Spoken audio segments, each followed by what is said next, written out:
नमस्कार साथियों, मैं विकेश कुमार एक बार फिर से आप सबों को स्वागत करता हूं। साथियों, आज आपके बीच लाए हैं बिहार दरोगा मेंस के लिए फुल्ली मॉक टेस्ट और ये केबीसी नैनो पब्लिकेशन का 14वां प्रैक्टिस सेट है। देखते हैं आज के प्रमुख प्रश्नों को। पीडीएफ आपको नॉलेज जंक्शन मस्ती टेलीग्राम चैनल पर उपलब्ध रहेगा।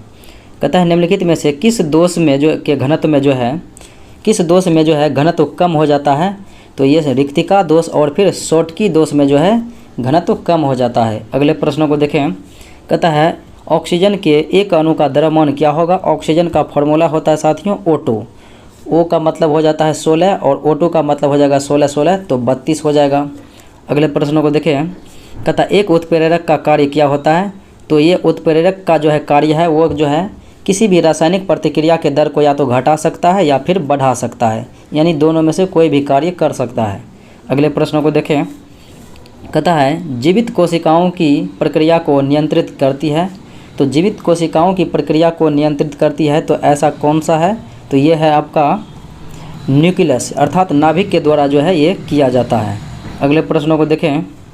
खाने का सोडा है तो खाने का सोडा जो है साथियों यह है सोडियम बाइकार्बोनेट, जिनका फॉर्मूला होता है NaHCO3 सोडियम बाइकार्बोनेट। और सोडियम कार्बोनेट का प्रयोग धोवन सोडा में किया जाता है Na2CO3 10H2O। और अगले प्रश्नों को देखें साथियों। कहता है एंगस्ट्रम की इकाई। तो एंगस्ट्रम की इकाई होता है तरंगदैर्घ्य की इकाई होता है। अगले प्रश्नों को देखें। कहता है दाब का इकाई क्या होता है। दाब का इकाई होता है न्यूटन प्रति मीटर स्क्वायर। तो न्यूटन प्रति वर्ग मीटर यहाँ पर आपका दिया हुआ है, जबकि बल का ऐसा मात्रक न्यूटन होता है। अगले प्रश्नों को देखें। कहता है सिरके का रासायनिक नाम क्या है। तो सिरका में आपको पता है कि एसिटिक अम्ल पाया जाता है, तो एसिटिक अम्ल होगा। अगले प्रश्नों को देखें। इंसुलिन है तो इंसुलिन एक जो है साथियों ये एक प्रोटीन है। इंसुलिन एक प्रोटीन है। अब जबकि वसा की बात रहेगा तो वसा एक लिपिड है। अगले प्रश्नों को देखें। कहता है संवहनी वेस्कुलर अर्थात संवहनी यानी कि वेस्कुलर में पौधों में जो है पानी का ऊपर किसके द्वारा चढ़ता है। तो संवहनी उत्तक में जो है जाइलम का काम होता है पानी को ऊपर पहुंचाना पौधे के विभिन्न भागों में, जबकि फ्लोएम का काम है खाद्य पदार्थों का जो है विभिन्न भागों तक पहुंचाना। अगले प्रश्नों को देखें। कहता है प्रोटॉन में जो है धनात्मक आवेश होता है कितना। तो प्रोटॉन में होता है 1.6 गुने 10⁻⁻19 कूलम। और अलग इलेक्ट्रॉन की बात करें तो 1.6 गुना 10⁻⁻19 कूलम होगा, लेकिन उसमें माइनस पहले लग जाएगा। और न्यूट्रॉन में जो है न्यूट्रल रहता है अर्थात उसमें शून्य आवेश रहता है, आवेशहीन रहता है। अगले प्रश्नों को देखें। कहता है सुई चुभाने पर निम्नलिखित में से किस अंग में जो है दर्द का महसूस नहीं होगा। तो मस्तिष्क में जो है ये संवेदी अंग में यहाँ पर जो है मस्तिष्क में दर्द संबंधी गराही का नहीं होता है अर्थात दर्द का अनुभव यहाँ पर नहीं होगा, जबकि नेत्र में, हृदय में और त्वचा में होता है। अगले प्रश्नों को देखें। कहता है मानव की सामान्य स्वस्थ आँख के लिए स्पष्ट दृष्टि की न्यूनतम दूरी। तो न्यूनतम दूरी होती है 25 सेंटीमीटर और दूरस्थ बिंदु रहेगा अधिकतम दूरी तो हो जाएगा अनंत। अगले प्रश्नों को देखें। कहता शरीर के अंदर लोह की कमी से उत्पन्न होने वाला रोग कौन सा है। तो लोहे की कमी से होता है कौन सा रोग। रक्तहीनता रोग हो जाता है जिन्हें एनीमिया कहते हैं। और विटामिन ए की कमी से रतौंधी हो जाता है। और ये जो है तपेदिक जिसे बोलते हैं अब टीबी यक्ष्मा, तो ये जो है जीवाणु के द्वारा होता है। अगले प्रश्नों को देखें। प्याजों के छिलके उतारने पर आंसू आ जाते हैं क्योंकि प्याज में जो है सल्फेनिक अम्ल पाया जाता है, सल्फेनिक। अगले प्रश्नों को देखें। कहता है कुछ समुद्रीय जंतु एवं कीट अंधेरे में अपने शरीर से प्रकाश उत्पन्न करते हैं। इस परिघटना को क्या कहते हैं। तो इस परिघटना को फास्फोरेंसेस कहा जाता है या फिर बायोल्यूमिनेंस कहा जाता है। तो ऑप्शन हो जाएगा ए और बी, यानी कि ये दोनों कहा जाता है, बायोल्यूमिनेसेंस और फिर फास्फोरेसेंस। अगले प्रश्नों को देखें। कहता है ध्वनि तरंगें नहीं चल सकती है। तो ध्वनि तरंगें जो है निर्वात से होकर नहीं गुजरती है, जबकि ठोस में सर्वाधिक, उसके बाद गैस में, ये उसके बाद द्रव में होता है, उसके बाद गैस में नगण्य होता है, यानी कि थोड़ा सा इससे कम। अगले प्रश्नों को देखें। एक तरफ जो है इधर पदार्थ दिया गया है, एक तरफ जो है इनसे संबंधित दिया गया है। तो मॉर्फिन क्या होता है। मॉर्फिन जो है दर्द निवारक होता है अर्थात ये एनाल्जेसिक होता है। फिर सोडियम जो है अभिक्रियाशील होता है, इसीलिए इसे केरोसिन में डुबा कर रखा जाता है ताकि केरोसिन में ऑक्सीजन की अनुपस्थिति रहती है। और देखें तो बोरिक अम्ल जो है ये एंटीसेप्टिक के रूप में काम करता है और जर्मन सिल्वर में CuZn और Si का प्रयोग किया जाता है, तो ये हो जाएगा CuZn Ni का प्रयोग, तो ये हो जाएगा मिश्र धातु। अगले प्रश्नों को देखें, कहता है आँख के रेटिना की परंपरागत कैमरा के निम्नलिखित में से किस भाग से तुलना की जाती है, तो कैमरा के फिल्म से तुलना की जाती है। अगले प्रश्नों को देखें, निम्नलिखित में से कौन सा एक तत्व नहीं है, तो तत्व नहीं है तो ये जो है गैस तत्व नहीं है, जबकि धातु, अधातु और उपधातु तत्व हैं। अगले प्रश्नों को देखें, निम्नलिखित में से कौन सा जो है शुक्ल आयुर्वेद का संहिता है, तो शुक्ल आयुर्वेद संहिता है तो यह है बाद सनेयी। अगले प्रश्नों को देखें, निम्नलिखित में से किस समाज सुधारक ने 1826 ईस्वी के जूरी अधिनियम का घोर विरोध किया था, तो यह था राजा राम मोहन राय। अगले प्रश्नों को देखें, कहता है मोतीलाल नेहरू और चित्तरंजन दास द्वारा 1923 ईस्वी में गठित किया गया था स्वराज पार्टी और इसके अध्यक्ष मोतीलाल ये जो है चित्तरंजन दास जी को बनाया गया था। अगले प्रश्नों को देखें, कहता है सोमेंद्र नाथ टैगोर द्वारा स्थापित दल का नाम क्या था, तो सोमेंद्र नाथ टैगोर ने साथियों तो ये जो है कोलकाता में 1934 ईस्वी में कोलकाता में जो है एक दल की स्थापना किया जिनका नाम था क्रांतिकारी साम्यवादी दल। अगले प्रश्नों को देखें, कहता है भारतीय राष्ट्रीय कांग्रेस का अंतिम अधिवेशन कौन सा था जिसमें बाल गंगाधर तिलक ने भाग लिया था, तो अंतिम अधिवेशन अमृतसर था, अधिवेशन 1919। इसके बाद तो 1 अगस्त 1920 को बाल गंगाधर तिलक की मृत्यु ही हो गई थी। इसी दिन जो है असहयोग आंदोलन प्रारंभ ही हुआ था। अगले प्रश्नों को देखें, कहता है महात्मा गांधी ने अपनी निम्न पुस्तकों में से किस में ब्रिटिश पार्लियामेंट को बांझ और बेसिया कहा था, तो ये पुस्तक था हिंद स्वराज और ये महात्मा गांधी के द्वारा 1909 ईस्वी में लिखा गया था। अगले प्रश्नों को देखें, निम्नलिखित में से कौन सा बंदरगाह गुप्त काल में उत्तर भारतीय व्यापार के लिए उपयोग किया जाता था, तो यह था ताम्रलिप्ति। अगले प्रश्नों को देखें, बंगाल की खाड़ी में समुद्री डकैती हेतु हुगली का उपयोग किया करता था, ये पुर्तगाली के द्वारा किया करता था। अगले प्रश्नों को देखें, निम्नलिखित में से कौन सा एक जो है राष्ट्रवादी समाचार पत्र नहीं था, तो राष्ट्रवादी समाचार पत्र हिंदू था, बंगाली था, दी महतरमा था और ये जो है द टाइम्स ऑफ इंडिया ये जो है राष्ट्रवादी समाचार पत्र नहीं था। अगले प्रश्नों को देखें, कहता बंगाल विभाजन की घोषणा लॉर्ड कर्जन के द्वारा 19 जुलाई 1905 ईस्वी को किया गया था। इन्हीं के विरोध में 7 अगस्त 1905 ईस्वी को स्वदेशी आंदोलन प्रारंभ हुआ था बंगाल विभाजन के विरोध में। अंततः लॉर्ड कर्जन के द्वारा जो है 16 अक्टूबर 1905 ईस्वी को बंगाल विभाजन कर दिया गया था। तो आपका आंसर तो फिलहाल ए हो जाएगा, लेकिन मुख्य फैक्ट था वो। अगले प्रश्नों को देखें, कहता है फारसी यात्री अब्दुल रज्जाक भारत में आए थे तो किस राजा के शासनकाल में, तो ये आए थे देवराय द्वितीय के शासनकाल में विजयनगर आए थे और देवराय प्रथम के समय में निकोलो कॉन्टी आए थे इटली के यात्री और डोमिंगस पायस और बारबोसा ये पुर्तगाली थे। कृष्ण देव राय के दरबार में भारत आया था और नूनिज ये जो और जो है अच्युत राय के शासनकाल में आया था नूनिज। अगले प्रश्नों को देखें, कहता है दसवंत और बसवंत तो ये 2 प्रसिद्ध चित्रकार था दसवंत और जसवंत, ये अकबर के शासनकाल का राज दरबार का। अगले प्रश्नों को देखें, कहता है मुसलमान यदि खुश और संतुष्ट है तो भारत में ब्रिटिश शक्ति का महत्तम बचाव होगा और ये कहने वाले थे W हंटर। इन्हीं की अध्यक्षता में जो है जलियांवाला बाग हत्याकांड के लिए जांच समिति बनाया गया था। अगले प्रश्नों को देखें, तुजुक ए बाबरी ये बाबर की आत्मकथा है जो बाबर ने इन्हें तुर्की भाषा में लिखा था, लेकिन इसका फारसी में अनुवाद अब्दुल रहीम खान ए खाना के द्वारा किया गया था। अगले प्रश्नों को देखें, महात्मा बुद्ध ने अपना प्रथम धर्मचक्र परिवर्तन किस स्थान पर दिया था, तो सारनाथ में दिया था प्रथम धर्मचक्र परिवर्तन अर्थात प्रथम उपदेश पाली भाषा में 5 ब्राह्मणों को और सर्वाधिक उपदेश कौशल की राजधानी श्रावस्ती में दिया था।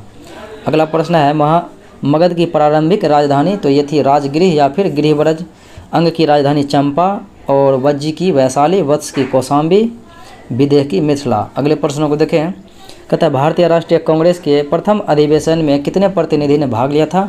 28 दिसंबर 1885 ईस्वी को प्रथम अधिवेशन हुआ था बम्बई में और इसमें कुल 72 प्रतिनिधि ने भाग लिया था। इनकी अध्यक्षता WC बनर्जी ने किया था। अगले प्रश्नों को देखें, निम्नलिखित नेताओं में से किसने क्रांतिकारी संगठन अभिनव भारत समाज की स्थापना, तो ये किया था विनायक दामोदर सावरकर ने महाराष्ट्र में 1904 ईस्वी में। अगले प्रश्नों को देखें, कहता है जगदीशपुर के किस व्यक्ति ने 1857 ईस्वी के विप्लव में क्रांतिकारियों का नेतृत्व किया था? तो ये थे वीर कुंवर सिंह। अगले प्रश्नों को देखें सूची 1 के साथ। अगले प्रश्न को देखें साथियों। कहता है जौनपुर राज्य का अंतिम शासक कौन था? तो जौनपुर राज्य का अंतिम शासक यह था हुसैन शाह। अगले प्रश्नों को देखें। कहता है निम्नलिखित में से किस देश में प्रति गाय दूध का औसत वार्षिक उत्पादन सर्वाधिक है? तो प्रति गाय का जो है दूध उत्पादन औसत अधिक है प्रति गाय के हिसाब से, तो यह है डेनमार्क। लेकिन दुग्ध उत्पादन में प्रथम स्थान पर रहेगा विश्व में, तो हो जाएगा भारत। लेकिन प्रति गाय दूध उत्पादन में तो यह हो जाएगा डेनमार्क। अगले प्रश्नों को देखें। सूची 1 के साथ सूची 2 के साथ मिलान करना। एक तरफ जो है सबसे ऊंची चोटी दी गई है, एक तरफ जो है ये राज्य दिया गया है। केरल में जो है अनाईमुदी की सबसे ऊंची चोटी है, अन्नामलाई की सबसे ऊंची चोटी अनाईमुदी है। और नागालैंड में जो है तो यह है सारामती चोटी। और फिर उत्तराखंड में है नंदा देवी। और तमिलनाडु में जो है नीलगिरी की सबसे ऊंची चोटी डोडा बेटा है। अगले प्रश्नों को देखें। कहता है बिग बैंग सिद्धांत निम्नलिखित में से किसके उद्भव की जो है व्याख्या करता है? तो ये ब्रह्मांड की उद्भव का जो है व्याख्या करता है, जॉर्ज लेमेंटेयर के द्वारा दिया गया था। अगले प्रश्नों को देखें। निम्नलिखित युग्मों में से कौन सुमेलित नहीं है?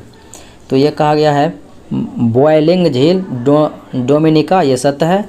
कहता है 5 फ्लावर झील, तो ये चीन में है। 5 फ्लावर झील चाइना में है, तो इस प्रकार से आपका बी हो जाएगा। और रेड लेगून बोलिविया में है। और ग्रेट स्लैब झील ये जो है कनाडा में है। अगले प्रश्नों को देखें। कहता है वायुदाब की सबसे कम कब होता है? तो वायुदाब सबसे कम होगा जब जो है ताप अधिक होगा, अर्थात ग्रीष्म ऋतु में जो है अधिक होता है। अगले प्रश्नों को देखें। भारत में निम्न झरनों में से सर्वाधिक ऊंचाई वाला कौन सा झरना है? तो सर्वाधिक ऊंचाई पर स्थित जो झरना है वह है कुचिकल जलप्रपात, जो कि बराही नदी पर कर्नाटक में है, 455 मीटर ऊंचा है। जबकि जोग या गरसप्पा जलप्रपात ये 255 मीटर ऊंचा है और ये शरावती नदी पर है कर्नाटका में। अगले प्रश्नों को देखें। कहता निम्नलिखित में से कौन सा बंदरगाह भारत के पूर्वी तट पर नहीं है? तो चेन्नई, पारादीप और तूतीकोरिन ये सब बंदरगाह जो है पूर्वी तट पर, जबकि कांदला बंदरगाह गुजरात में है और यह पश्चिमी तट का बंदरगाह है। अगले प्रश्नों को देखें। कहता है 2011 की जनगणना के अनुसार जो है निम्नलिखित में से किस धार्मिक समूह में सर्वाधिक साक्षरता दर प्रतिशत दर्ज की गई? तो ये था जैन धर्म में। अगले प्रश्नों को देखें। भारत में एकमात्र राज्य जो केसर का सर्वाधिक उत्पादन करता है तो यह है जम्मू कश्मीर। अगला प्रश्न है सुल्तानपुर वर्ल्ड सेंचुरी यह है गुड़गांव हरियाणा में। अगले प्रश्न को देखें। कहता है 90 ईस्ट रिज यह है हिंद महासागर में। अगले प्रश्न को देखें।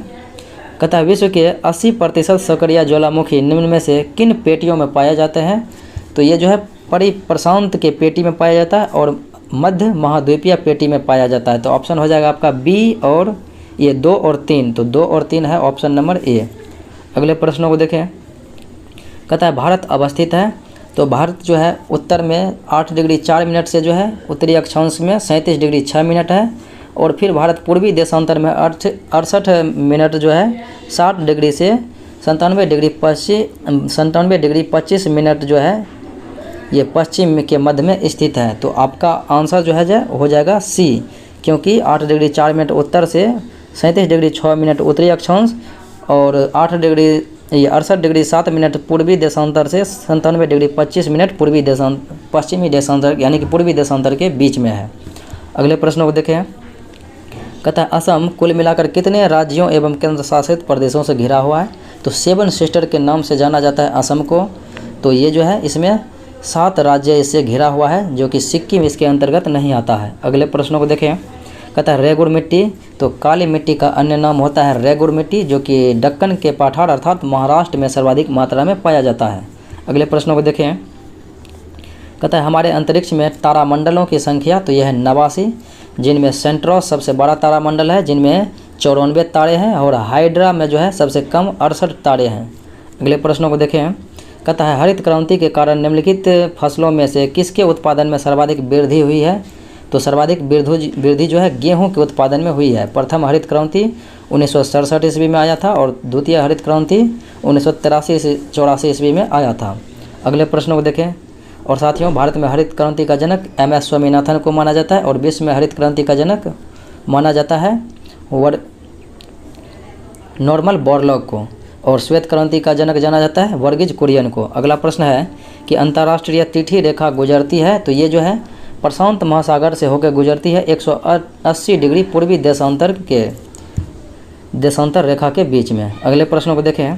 कहता है भारत में निम्नलिखित में से कौन सा जो है जैव क्षेत्र विविधता का तप्त स्थल अर्थात हॉट स्पॉट कहलाता है, तो ये पश्चिमी घाट कहलाता है जहाँ पर सर्वाधिक जैव विविधता पाया जाता है। अगले प्रश्नों को देखें।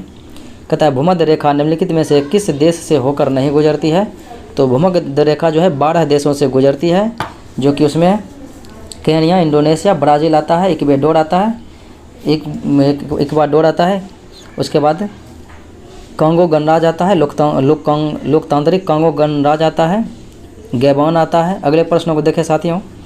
सूची 1 को सूची 2 के साथ मैचिंग कराना, एक तरफ अनुच्छेद लिखा गया है, एक तरफ जो है इनसे संबंधित क्षेत्र दिया गया है। तो आपका कहता है अनुच्छेद 40 में, तो इसमें ग्राम पंचायतों का संगठन ये सत्य है, और जो है कहता है अनुच्छेद 41 में काम पाने का अधिकार ये भी है, और अनुच्छेद 44 में समान नागरिक संहिता सिविल कोड है, ये भी सत्य है, और कृषि एवं पशुपालन का गठन अनुच्छेद 48 में ये भी है, यानी कि एक दूसरे के सामने मिला हुआ है। अगले प्रश्नों को देखें। कहता है भारत में 73वें संविधान संशोधन का संबंध किससे है, तो 73वां संविधान संशोधन की बात करें तो ये जो है ग्रामीण में अर्थात पंचायती राज से संबंधित है। तो पंचायती राज अधिनियम 73वां संविधान संशोधन 1992-93 ईस्वी के द्वारा दिया गया था संवैधानिक दर्जा 24 अप्रैल 1993 को, इसीलिए 24 अप्रैल को पंचायती राज दिवस मनाया जाता है। और इसके लिए संवैधानिक दर्जा दिलाने के लिए LM सिंघवी समिति ने 1986 ईस्वी में त्रिस्तरीय पंचायती राज का सुझाव दिया था। अगले प्रश्न को देखें। कहता है भारतीय राजनीतिक व्यवस्था में सबसे ऊंचा तो यह है भारत का संविधान, क्योंकि कोई भी पद हो, राष्ट्रपति, उपराष्ट्रपति, प्रधानमंत्री, ये जो है संविधान के अनुकूल ही रहते हैं। अगले प्रश्नों को देखें। कहता है निम्नलिखित में से भारत के संविधान के किस में जो है पर्यावरण संरक्षण एवं संवर्धन तथा वन्य एवं वन्य जीवों की रक्षा की प्रावधान जो है पाए जाते हैं। तो पर्यावरण की रक्षा और संवर्धन तथा वन्य एवं वन्य जीव की रक्षा ये जो है मौलिक कर्तव्य में भी है, अनुच्छेद 51 के ए में भी है, और राज्य के नीति निर्देशक सिद्धांत के अंतर्गत जो है अनुच्छेद 48 के ए में भी मौजूद है। तो हो जाएगा ए और बी दोनों। अगले प्रश्नों को देखें। कहता है संघीय लोक सेवा आयोग की नियुक्ति कौन करता है, तो लोक सेवा आयोग की नियुक्ति अध्यक्ष एवं सदस्यों की नियुक्ति जो है राष्ट्रपति करता है, और इसका वर्णन अनुच्छेद 315 में किया गया है। अगले प्रश्नों को देखें। पंचायती राज का प्रधान लक्ष्य क्या है, तो पंचायती राज का प्रधान लक्ष्य होता है ग्रामवासियों में जो है शक्ति का विकेंद्रीकरण। अगले प्रश्नों को देखें। कहता है लोकसभा का पहला आम चुनाव हुआ था 1951-52 ईस्वी में। अगले प्रश्नों को देखें। भारतीय संविधान की प्रस्तावना में भारत को किस रूप में घोषित किया गया है, तो भारत को जो है घोषित किया गया है एक सार्वभौमिक, समाजवादी, पंथ निरपेक्ष तथा लोकतांत्रिक अर्थात प्रजातांत्रिक गणराज्य। अगले प्रश्नों को देखें। कहता है राज्यसभा के सदस्य तो ये जो है 6 वर्ष के लिए चुने जाते हैं, इसका कार्यकाल 6 वर्ष का होता है, लेकिन प्रत्येक 2 वर्ष में जो है 1/3 सदस्य जो है सेवानिवृत्त होते हैं। अगले प्रश्नों को देखें। कहता है हुडको का अर्थ क्या होता है, तो हुडको का अर्थ होता है housing and urban development corporation, अर्थात ऑप्शन नंबर ए। अगले प्रश्नों को देखें। कहता है 8वीं पंचवर्षीय योजना के अंतर्गत जो है GDP को निम्न स्तर तक जो है बढ़ाने का लक्ष्य निर्धारित किया गया था।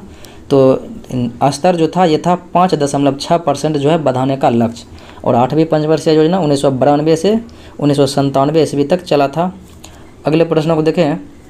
भारत में अधिकांशतः व्यक्ति जो है बेकार है किस क्षेत्र में, तो ये कृषि के क्षेत्र में है। अगले प्रश्नों को देखें। कहता है मौलिक कर्तव्यों को निर्धारित किया गया है, तो यह 42वां संविधान संशोधन द्वारा 1976 ईस्वी में, और इसमें 10 मूल कर्तव्य उस समय थे जो कि सरदार स्वर्ण सिंह के अनुशंसा पर किया गया था, लेकिन वर्तमान में 11 मौलिक कर्तव्य हैं। अगले प्रश्नों को देखें। भारत 42वें संविधान संशोधन अधिनियम ने कुछ विषय राज्य सूची से समवर्ती सूची में डाल दिए, तो इनमें से कहता है कौन सा सूची जो है गलत है, जो कि समवर्ती सूची में नहीं है। तो समवर्ती सूची में नहीं है ये विषय जो है आपका 1 और स्थानीय सरकार, ये समवर्ती सूची का, अर्थात स्थानीय सरकार जो है आपका समवर्ती सूची का विषय नहीं है, जबकि शिक्षा है, वन है, जंगली जानवरों है और पक्षी का संरक्षण भी है। अगले प्रश्न को देखें, कहता है इनके प्रशासन के लिए नगरपालिका संगठनों को तैयार किया गया है। तो नगरपालिका संगठन को जो है तैयार किया गया है किनके प्रशासन के लिए, तो ये छोटे नगरों एवं शहरों के लिए, नगर एवं छोटे शहरों के लिए जो है नगरपालिका का व्यवधान किया गया है 74वां संविधान संशोधन 1993 ईस्वी के द्वारा। कहता है भारत में राष्ट्रीय पंचायती राज दिवस मनाया जाता है 24 अप्रैल को, क्योंकि 24 अप्रैल 1993 ईस्वी को पंचायती राज को संवैधानिक दर्जा दिया गया था। अगले प्रश्न को देखें, उच्चतम न्यायालय के न्यायाधीश के अवकाश ग्रहण की तिथि जो है, उम्र सीमा या तो 65 वर्ष हो जाए या तो 6 वर्ष उनका कार्यकाल जो पूर्ण पहले हो जाए, उसके बाद वो सेवानिवृत्त हो जाते हैं।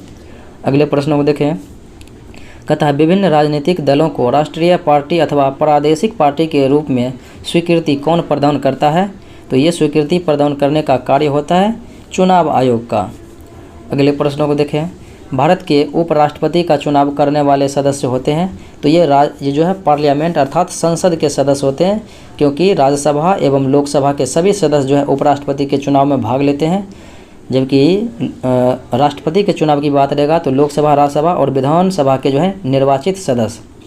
अगले प्रश्नों को देखें, कहता एक गोलाकार बाग के चारों ओर बना है और यदि आंतरिक वृत्त जो है बाहरी वृत्त की परिधि का योग 88 मीटर हो तो तथा आंतरिक वृत्त की त्रिज्या बाह्य वृत्त की त्रिज्या का 1/3 हो तो मार्ग की चौड़ाई क्या होगी। चलिए साथियों इसको देखते हैं।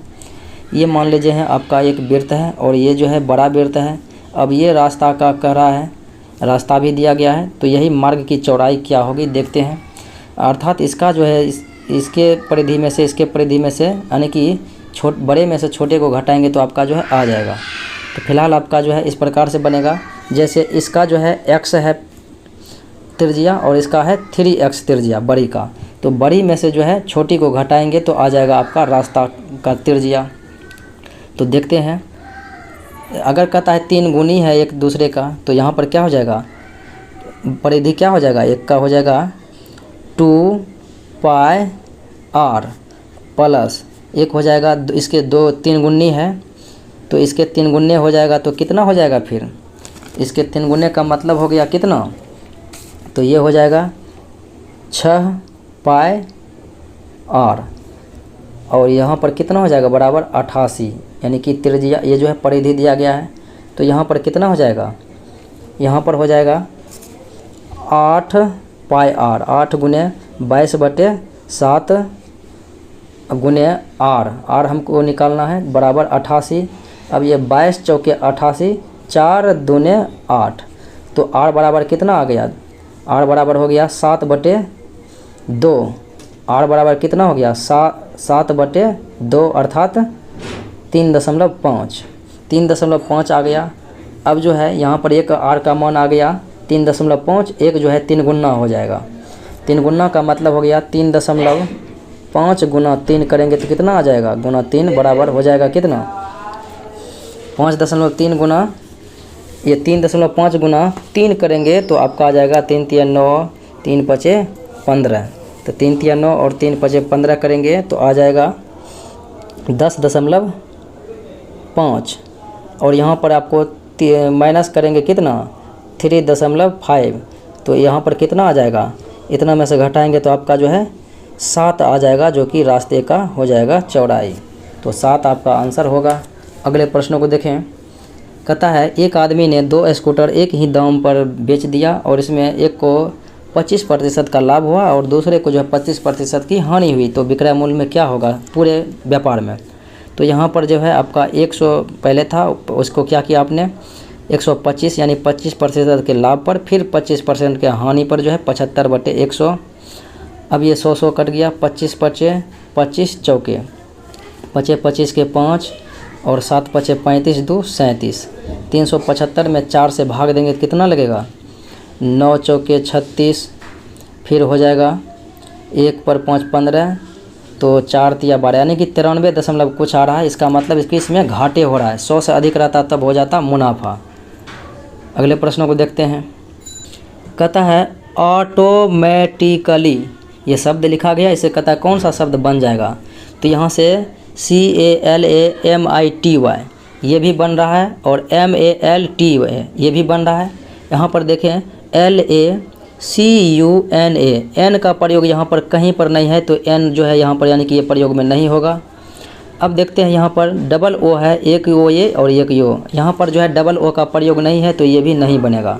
अब 1 और 3 बनेगा, तो 1 और 3 जो है किसी भी ऑप्शन में मौजूद नहीं है, तो 1 और 3 आपका आंसर हो जाएगा।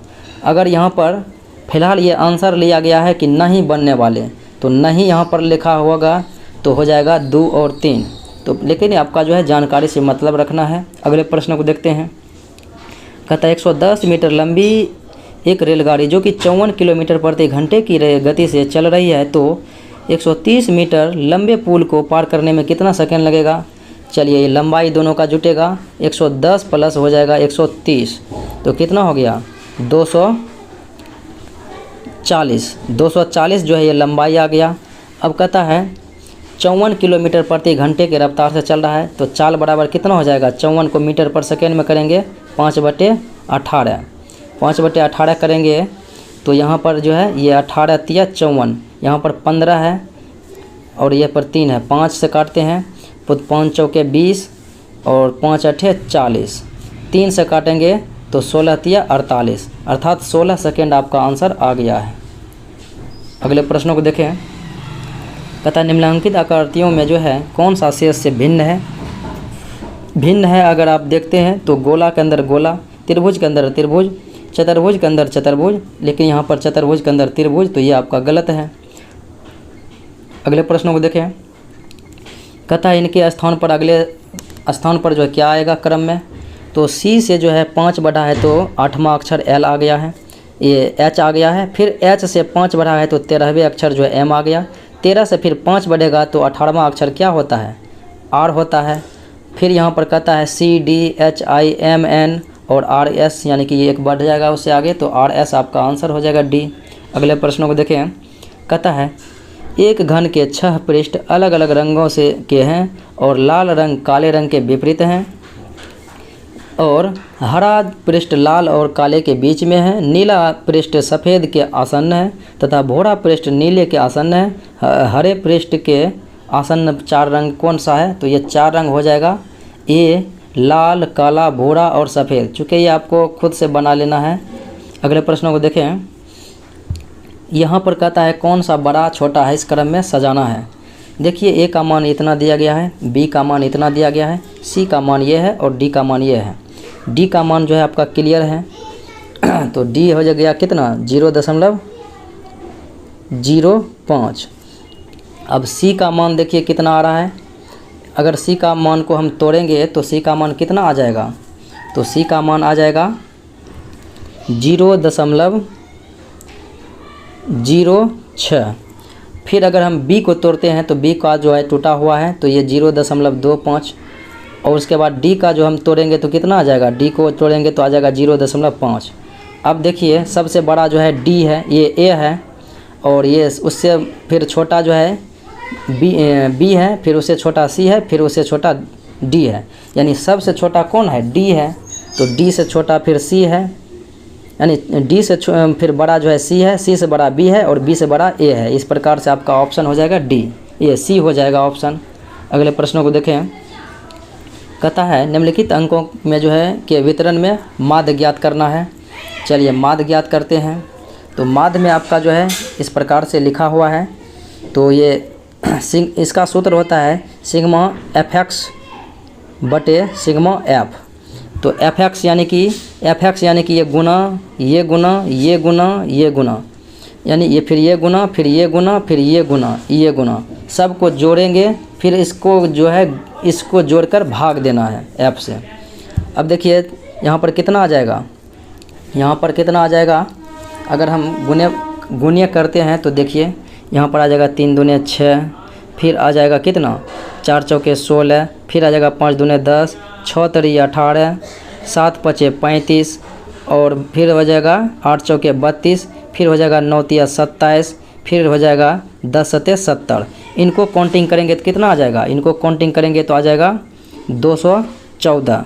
फिर यहाँ पर 2 2 4 6 3 5 4 3 7 को जोड़ेंगे तो ये जोड़ेंगे तो कितना आ जाएगा 30 हो जाएगा।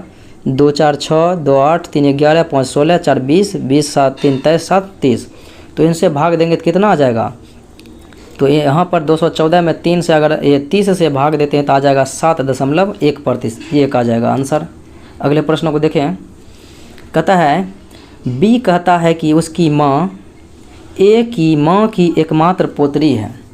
बी का माँ जो है ए की माँ की एकमात्र पुत्री है, या तो ए ही बी का माँ होगी, या फिर ए जो है अगर भाई माँ अगर एक ही संतान होगा तो इसकी माँ होगी, नहीं तो भाई होगा तो वो मामा हो जाएगा। तो या तो मामा, कहता है ए बी से किस प्रकार संबंधित है, तो ए जो है बी का या तो माँ लगेगा या तो फिर मामा लगेगा। अगले प्रश्न को देखें। इसमें कहता है त्रिभुजों की संख्या ज्ञात करने के लिए करते हैं। यहाँ पर 1 2 और 1 3 हो गया। फिर यहाँ पर गिने हैं 1 हो गया। फिर यहाँ पर इतना जोड़ेंगे तो कितना हो जाएगा 2 हो गया, तो 3 + 2 कितना हो गया 5। फिर यहाँ पर हम गिनती करते हैं 1 2 1 फिर 3, तो कितना आ गया 5 3 8 अभी हुआ।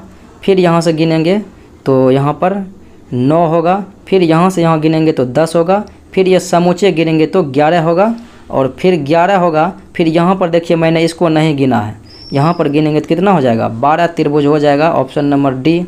अगले प्रश्नों को देखें। कहता है विषम को चुनने के लिए, विषम को चुनते हैं तो देखिए कहता है ये जो है फाई को लिखा गया है, इसको छोड़कर अन्य सभी का जो है मूल्यांकन गणित से संबंधित है। तो ये जो है इस प्रकार से आपका जो है अन्य सभी के मूल्यांकन या गणना से संबंधित है, तो आपका हो जाएगा डी। अगले प्रश्नों को देखें। कहता है 15 माह पूर्व जो है तुहिन की आयु संबित की आयु के 3 गुने के बराबर थी, जो सौमिक के 6 माह बड़ा है सौमिक से, और आज से 5 माह बाद तुहिन की आयु सौमिक की आयु के 2.5 गुना के बराबर होगी। तो उनकी वर्तमान आयु, तो वर्तमान आयु हो जाएगा 15 वर्ष और 5 माह। चूँकि ये आप खुद से बना सकते हैं, थोड़ा सा इसमें समय लगेगा। अगले प्रश्नों को देखें।